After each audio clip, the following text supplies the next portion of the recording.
So, inspired by Douglas Frazier, I'm going to read a little bit of Indian poetry. The particular poems I want to read are written by a female poet, a woman Hindu mystic from the 12th century in the south of India called Mahadeviyakka.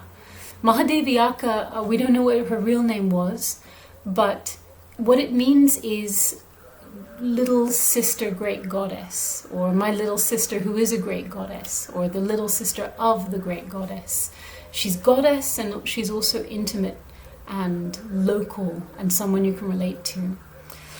The story that we hear about her, and she's revered, she's almost worshipped in parts of India, is that she was married off by her family to a husband, and she was living the normal life of a Hindu wife, and yet she felt that that was not right for her. She felt that she herself should be, in fact, married, not to this mortal man, but to God, to the god Shiva, who was the god to whom she felt most attracted. And she worshipped Shiva as in the form of the Lord white as jasmine. What that means is really interesting. It tells you about what she was yearning for. Shiva is seen as a god who embraces not the domestic life of power and social prestige, but he embraced a life of ascetic meditation, yogic resolve, a commitment to give up society and go beyond everyday life. And so she was often pictured as someone who doesn't wear clothes. He wears skins or rags and is covered in the white ash from his fire. That's why he's the Lord white as jasmine. The fire is everything. He's given up home, he's given up job, he's given up shelter. He has only his fire as the place that is the center point for him, that keeps him warm, that keeps him fed, that gives him a home. So the Lord white as jasmine is both the beauty of a jasmine flower and also the rigor, difficulty, and commitment of an ascetic life.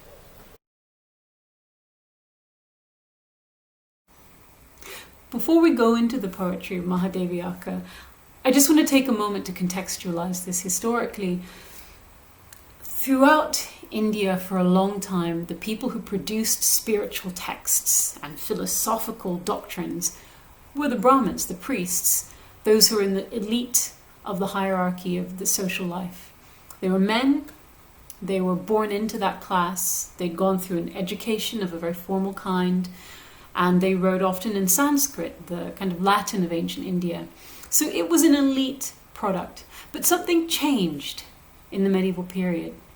We start to see local communities in South India, North India, writing in Tamil or Kannada or Telugu or Malayalam or in Hindi or in Brajbhasha or local languages, everyday people writing their own mystical and philosophical texts.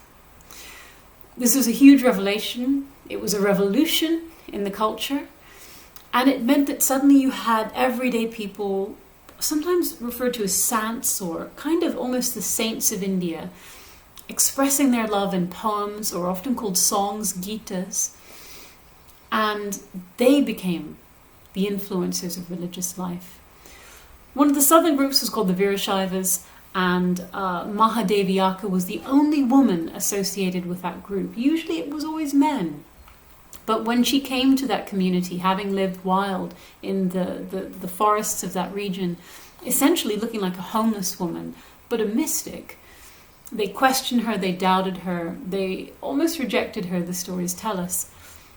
But the power of her language, the power of her vision, convinced them that actually anyone who has a deep spiritual commitment should indeed become the speakers, the voice, the mystical guides of the culture and the community from then on. And so she was admitted. So when we hear her poetry, we're hearing a spiritual voice from a certain culture.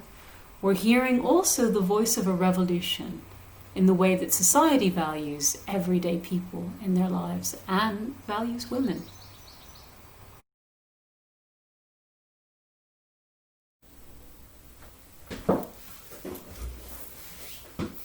So, 4 poems of Mahadeviyakka.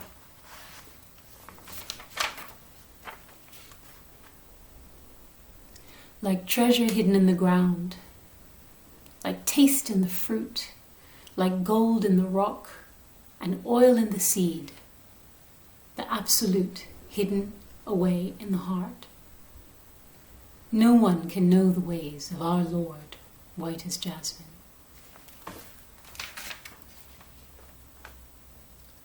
Like a silkworm weaving her house with love from her marrow and dying in her body's threads. Winding tight, round and round I burn, desiring what the heart desires. Cut through, O Lord, my heart's greed, and show me your way out.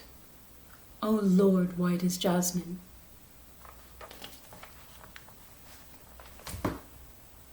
When I didn't know myself, where were you?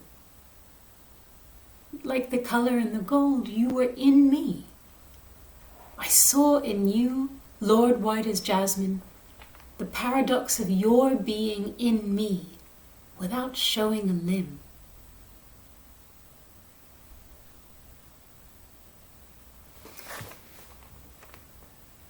It was like a stream running onto the dry bed of a lake, like rain pouring onto plants, parched to sticks. It was like this world's pleasure and the way to the other, both walking towards me.